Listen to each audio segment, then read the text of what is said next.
बोलिए द्वारकाधीश भगवान की जय हो। आज का प्रसंग है भगवत भक्त माँ कर्मा जी की कथा। यह प्रसंग श्री भक्तमाल के अंतर्गत लिया गया है। आशा करते हैं आप इसे अवश्य ही पसंद करेंगे। श्री कर्मा जी नाम की भगवत भक्त देवी श्री पुरुषोत्तमपुरी में रहती थीं। इन्हें वात्सल्य भक्ति अत्यंत प्रिय थी। ये प्रतिदिन नियम पूर्वक प्रातः काल स्नान किए बिना ही खिचड़ी तैयार करती और भगवान को अर्पित करती। प्रेम के वश में रहने वाले श्री जगन्नाथ जी प्रतिदिन सुघर सलोने बालक के भेष में आकर श्री कर्मा जी की गोद में बैठकर खिचड़ी खा जाते थे। श्री कर्मा जी सदैव चिंतित रहा करती थीं कि बच्चे के भोजन में कभी भी विलंब न हो जाए। इसी कारण वे किसी भी विधि विधान के पचड़े में न पड़कर अत्यंत प्रेम से सवेरे ही खिचड़ी तैयार कर लेती थीं।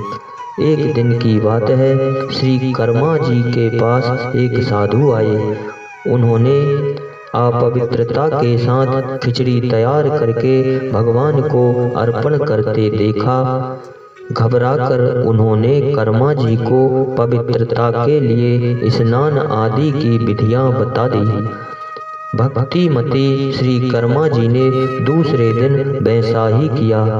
इस प्रकार खिचड़ी तैयार करते उन्हें देर हो गई। उस समय उनका हृदय रो उठा कि मेरा प्यारा श्याम सुंदर भूख से छटपटा रहा होगा। श्री कर्मा जी ने दुखी मन से श्याम सुंदर को खिचड़ी खिलाई।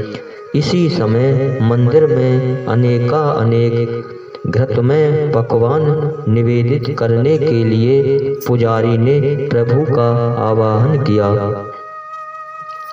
प्रभु जूठे मुंह ही वहां चले गए। पुजारी चकित हो गया। उसने देखा उस दिन भगवान के मुखारविंद में खिचड़ी लगी है। पुजारी भी भक्त था। उसका हृदय कंदन करने लगा। उसने अत्यंत कातर होकर प्रभु से असली बात जानने की प्रार्थना की। उत्तर मिला कि नित्य प्रति प्रातः काल में कर्माबाई के पास खिचड़ी खाने जाता हूँ। उनकी खिचड़ी मुझे बड़ी मधुर और प्रिय लगती है। पर आज एक साधु ने जाकर उन्हें स्नान आदि की विधियां बता दी, इसलिए खिचड़ी बनने में देर हो गई, जिससे मुझे क्षुधा का कष्ट तो हुआ ही, शीघ्रता में जूठे मुंह आ जाना पड़ा। भगवान के आज्ञा अनुसार पुजारी ने उस साधु को ढूंढकर प्रभु की सारी बातें सुना दी। साधु घबराया हुआ श्री कर्मा जी के पास जाकर बोला कि आप पूर्व की ही तरह प्रतिदिन सवेरे ही खिचड़ी बनाकर प्रभु को निवेदन कर दिया करें। आपके लिए किसी नियम की आवश्यकता नहीं है।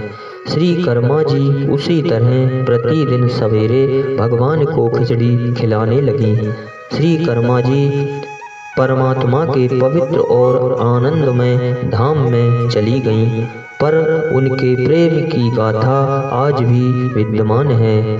श्री जगन्नाथ जी के मंदिर में आज भी प्रतिदिन प्रातः काल खिचड़ी का भोग लगाया जाता है और भगवान के उसी भोग को पाने के लिए भक्त लोग सदा ललायित रहते हैं।